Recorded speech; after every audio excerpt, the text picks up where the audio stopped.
La vraie réalité, c'est que ça n'est pas en étant meilleur vis-à-vis des connectés qu'on va convaincre les mainstream. C'est deux exercices différents. Et pour convaincre un mainstream, il faut au moins réussir sur 3 plans qui ne sont pas des vrais problèmes pour les connectés, mais qui sont des problèmes pour les mainstream. Le premier élément, c'est la pédagogie du bénéfice. Clairement, il faut utiliser d'arguments différents pour les mainstream et pour les connectés. Peut-être plus simple, peut-être plus concret, peut-être plus orienté vers la vie quotidienne. En tout cas, ce n'est pas les mêmes arguments, moins spécifiquement digital pour le digital, et passer peut-être plus de temps aussi, soit en face à face, soit au téléphone, pour expliquer le service. C'est quelque chose qu'on peut se permettre de faire et qu'il faut sans doute être prêt à faire pour convaincre les mainstream.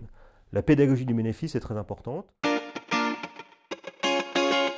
Ce qui plaît au mainstream, c'est des services digitaux qui ont une espèce de boucle de retour dans la vie réelle. Il faut que les services digitaux aient une conséquence dans la vie réelle. À chaque fois qu'on a un service digital qui est un enabler vers un service réel, ça plaît beaucoup au mainstream. Et donc on voit bien que par exemple le click and collect marche bien parce que quelque part c'est une utilisation mixte digital vie réelle. Le troisième point de conviction, c'est effectivement apporter toute une séquence de réassurance pour les mainstream qui sont effectivement plus angoissés, plus réfractaires, plus distants de ces services. Donc il faut les réassurer. Ce n'est pas parce qu'on fait une fois un service digital qu'on sera obligé de le faire tout le temps. On peut revenir en arrière. Il faut garantir l'utilisation de la vie personnelle et des données personnelles. Il faut s'assurer que ce n'est pas parce qu'on s'est inscrit une fois à un site, qu'on a commandé une fois, qu'on va être spammé, qu'on va être en sursollicitation permanente. Donc il faut respecter un peu la faible intensité souhaitée par les mainstream. Et enfin, il faut permettre aux mainstream une utilisation des services à faible récurrence.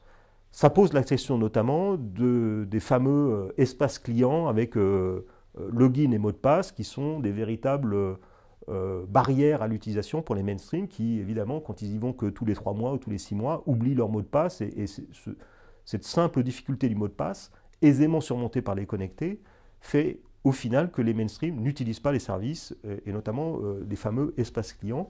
On devrait être capable de fournir beaucoup plus de services, notamment à travers les applications mobiles, sans demander systématiquement l'identification du client. En tout cas, je ne sais pas forcément la solution, mais c'est un réel problème pour les mainstream.